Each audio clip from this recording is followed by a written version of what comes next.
शानदार, जानदार, असरदार।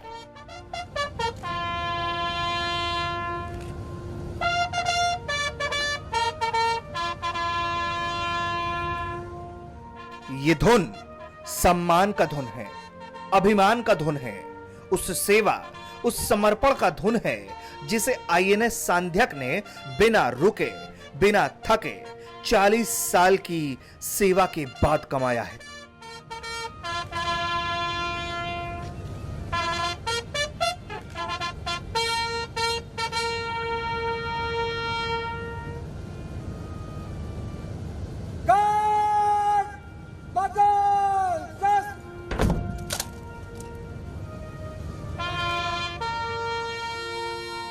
भारत में स्वदेशी रूप से डिजाइन और निर्मित हाइड्रोग्राफिक सर्वे शिप आईएनएस सांध्यक 40 सालों तक देश की सेवा करने के बाद सेवा मुक्त यानी कि रिटायर हो गया। सेवा में रहते हुए जहाज ने लगभग 200 प्रमुख हाइड्रोग्राफिक सर्वेक्षण किए और देश के पूर्वी और पश्चिमी तटों, अंडमान समुद्र और पड़ोसी देशों में भी कई सर्वेक्षणों में हिस्सा लिया।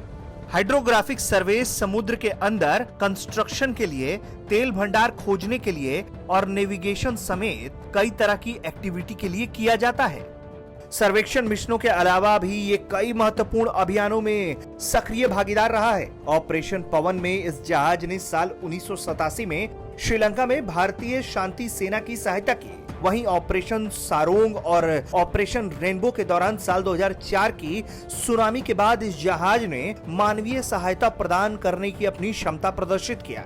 इसने पहले संयुक्त इंडो यूएस HADR अभ्यास टाइगर ट्रायम्फेट में भी भाग लिया था। ये जहाज ऐसे ही अस्तित्व में नहीं आया, इसके पीछे भी एक सोच रही। इस जहाज की परिकल्पना की उस वक्त के चीफ हाइड्रोग्राफर ने, जिसके बाद सेना ने इसके डिजाइन को आखिरी स्वरूप दिया। फिर कोलकाता में इस पर काम शुरू हुआ साल 1978 में, जिसके बाद इसे साल 1981 में नौसेना में कमीशन किया गया। यकीनन आईएनएस सांध्यक ने 40 सालों में अभूतपूर्व सेवा का सफर तय किया, जिसके बाद अब इस समुद्र के शेर को आखिरी विदाई दी गई, यानी कि इसे 40 सालों की सेवा के बाद नौसेना से डीकमीशन किया गया।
ब्यूरो रिपोर्ट, भारत तक।